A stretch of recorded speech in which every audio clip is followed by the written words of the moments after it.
Halo semuanya, selamat datang di channel Mario Hans. Setelah hari pertama kemarin kita jalan-jalan ke Sampokong dan Candi Gedong Songo, hari ini kita akan eksplor sejarah Lawang Sewu. Terlihat Gunung Ungaran dan pemandangan cantik dari kamar hotel dengan cuaca yang sangat cerah. Kita lagi jalan-jalan santai, Banyak sih, ada yang lain juga sih ya. Nggak lagi gitu doang kan. mampir ke Pasar Peterongan. Ini dia. Oh iya, 3.000 ya satuannya ya. Di sini banyak Iya. macam-macam. Kita Oke. bisa beli bakso tahu di Siap. sini, bisa Cuma- beli telur asin juga. Bakso tahu itu khasnya Ungaran. Iya nggak? Ya, betul. Yuk kita beli bakso tahu. Kita cek pasar Peterong. Pasar Peterongannya kondisinya ini. Tapi ini area bersihnya ya. Untuk pasar beceknya ada di pasar lama di pojok belakang kanan. Bukanya rata-rata jam 10 baru buka toko-tokonya. Tapi di sini jual macam-macam, bisa sarapan pagi juga di sini, soto, ada bakso tahu, ada sayur-sayuran macam-macam. Telur asin, Bu. Oh iya. Berapa, Bu? 3.000. Berat tuh asin. Ini telur asinnya asli Semarang Oh ini apa? beda. Ini mentah, ini mentah. Yang ada apa? Kayak putih-putihnya gitu. Terawas. Janda itu. Yang ada putihnya baru yang Yang matang. udah matang. Iya.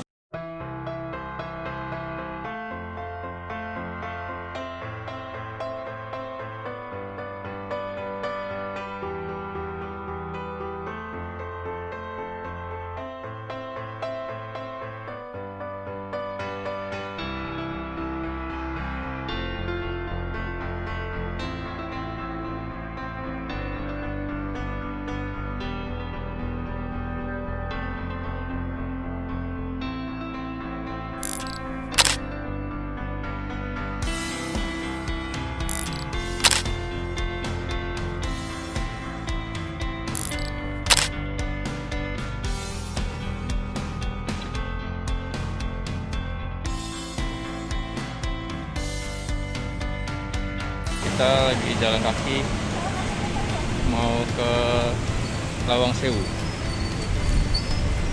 1.000 pintu. Sewu itu 1.000 bahasa Jawanya. Ya, Lawang. Pintu. Lawang-lawang. Bangunan Lawang Sewu, ini kalau posisi kita sekarang di market ini itu di bangunan yang modelnya L.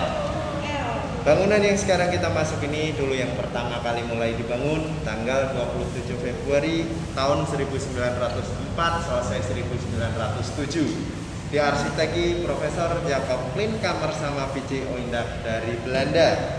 Sedangkan bangunan yang di sebelah sini, ini bangunan yang kedua, dibangun tahun 1916, selesai 1918, dan diarsiteki Thomas Karsten. Yang ini. Iya, yang ini. Di sana memang bawahnya itu bekas penjara. Karena di sana bekas gedung pemerintahan Batavia. Kalau yang di sini murni kantor perusahaan kereta api swasta. Jadi kalau Bapak Ibu pernah mendengar tentang penjara bawah tanah, itu ceritanya leluhur zaman dulu sewaktu kependudukan Jepang, Pak. Tapi betul, tapi karena bukti otentiknya itu nggak ada, makanya disebut itu ceritanya orang zaman dulu. Saya pun nggak berani bilang valid itu penjara bawah tanah, soalnya bukti otentiknya nggak ada. Jadi nggak ada yang kita pertanggungjawabkan, Pak. Kalau buktinya mana itu sudah kita nggak tahu. Kalau misalkan ada penyakit berbau sama napas, nanti kalau kena udara lembab yang di bawah kan bisa bahaya. Bukan ditutup itu bukan karena di situ angker atau gimana, itu bukan, nggak ada sama sekali seperti itu. Cuma ditembok doang nggak sebenarnya? Cuma Ya. ditembok aja. Cuma ditutup karena ditembok doang. Nggak ditembok, hanya tangganya aja nggak ada, cuman Oh. nggak ditutup untuk ini dilihat itu enggak. Kalau dilihat masih bisa, hanya bisa lihat dari atasnya. Jadi di sini tuh dulu bibir sungai, otomatis tanahnya itu lembab. Ini ditimbun semuanya menggunakan material vulkanik dari Merapi, dan juga batu pondasi yang terpasang di Lawang Sewu pun itu bukan batu kali biasa, tapi juga diambil dari Merapi. Di depan itu juga ada sungainya, Pak. Iya. Trotoar itu. Sungai kecil itu Trotoar ada. itu. Trotoar itu bawahnya sungai. Sungai. Iya. Karena fotonya saat itu ada ibu.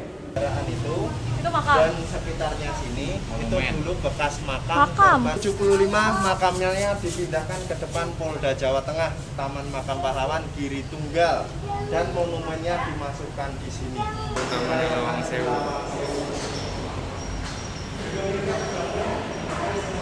Kayu jati dan dibangun tanpa menggunakan semen.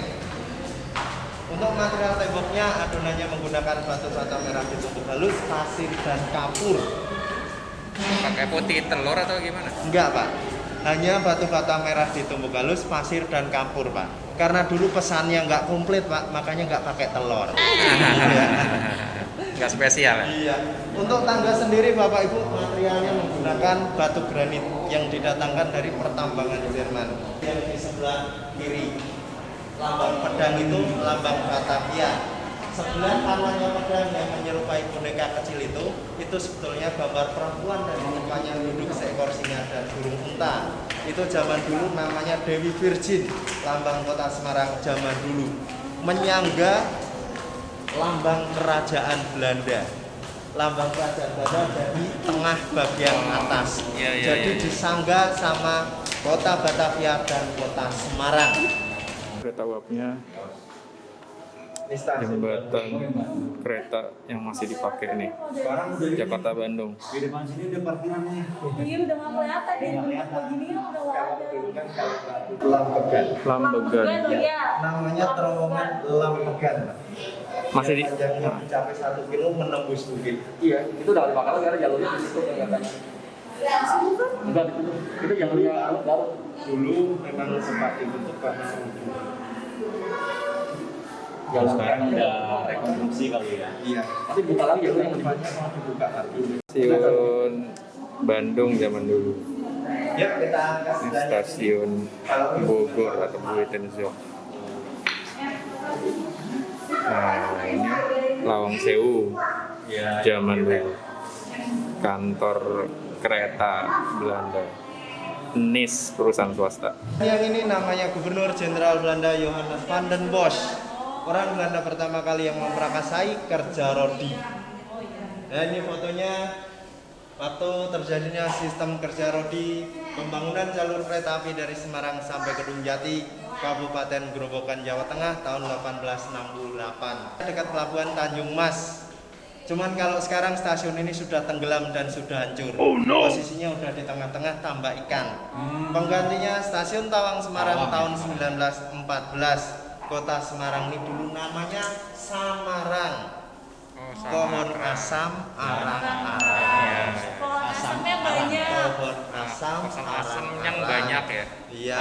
Jarang-jarang tapi jumlahnya itu banyak. Karcis zaman dulu ya.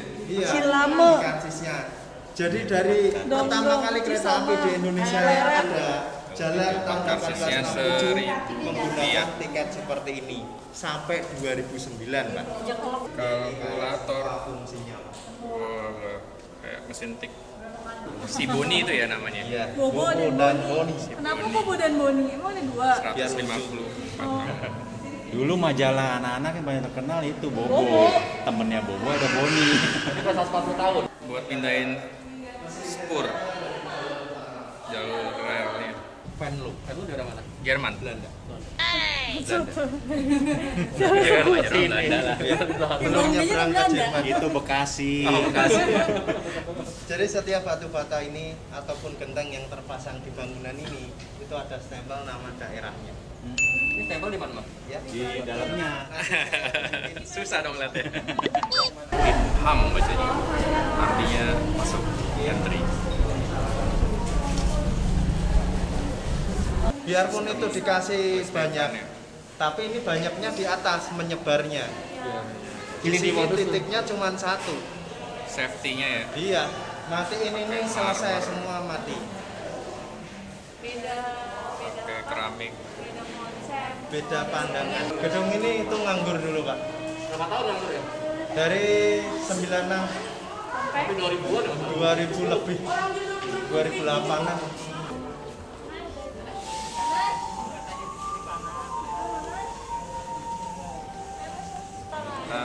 melewati ruang penyewaan kostum-kostum.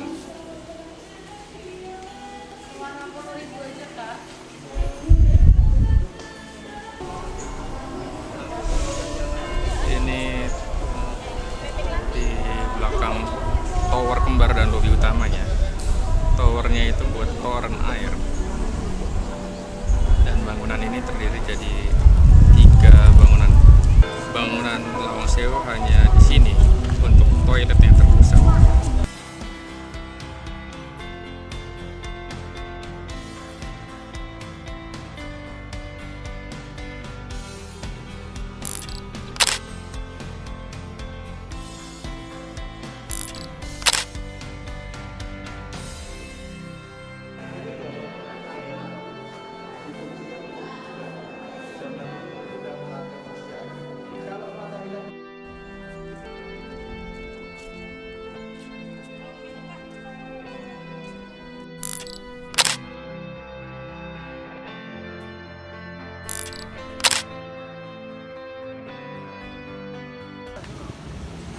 Kita lagi makan di ayam goreng terenak sedunia katanya di Pak Supar. Kita makan di ayam Pak Subar. Pak Sunar dong. Oh, Pak Supar. Ayam terenak di dunia kata Adit. Nah, ini sopnya juga nih. Ini sambal bawangnya. Sop buntut. Ayam kampung ya. Ayam kampungnya enak. Ayam kampungnya enak.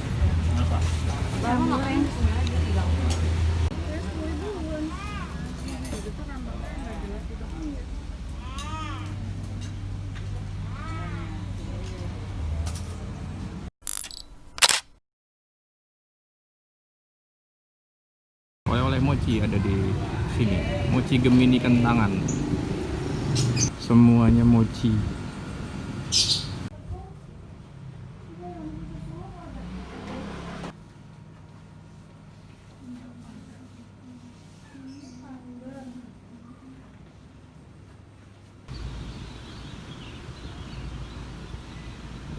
Kelenteng di Pecinan, Semarang.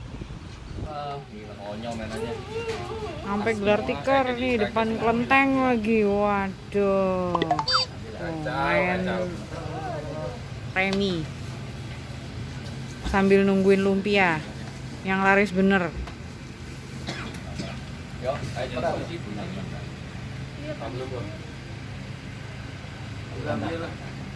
Kita lagi di kawasan Kota Tua Kota tua Semarang. mana?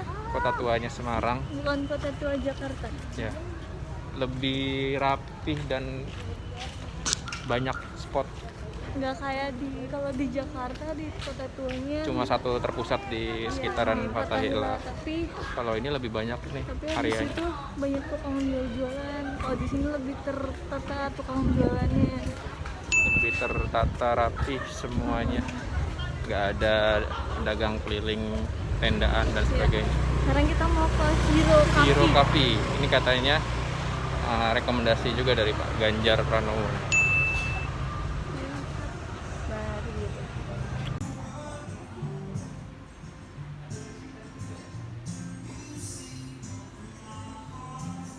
Hero Cafe konsepnya vintage, dikemas cantik dengan desain yang unik. Rata-rata dibuat dari barang bekas yang ramah lingkungan kayak limbah kayu. Dinding kafe yang mengupas nambah kesan rustic di bangunan peninggalan Belanda ini. Kafe ini punya 3 spot yang semuanya kece. Spot pertama di ruang utama depan area barista. Kedua, smoking area yang bisa untuk foto dengan berbagai tema. Ketiga, ruang roasting yang juga terbuka untuk umum serta cocok untuk me time. Mau di mana aja semuanya nyaman dan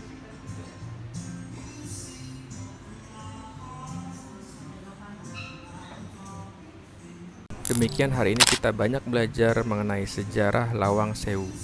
Ditutup dengan foto malam hari di Gereja Belenduk. Terima kasih sudah menyaksikan, semoga bermanfaat. Matur sembah suwun. Thanks for watching.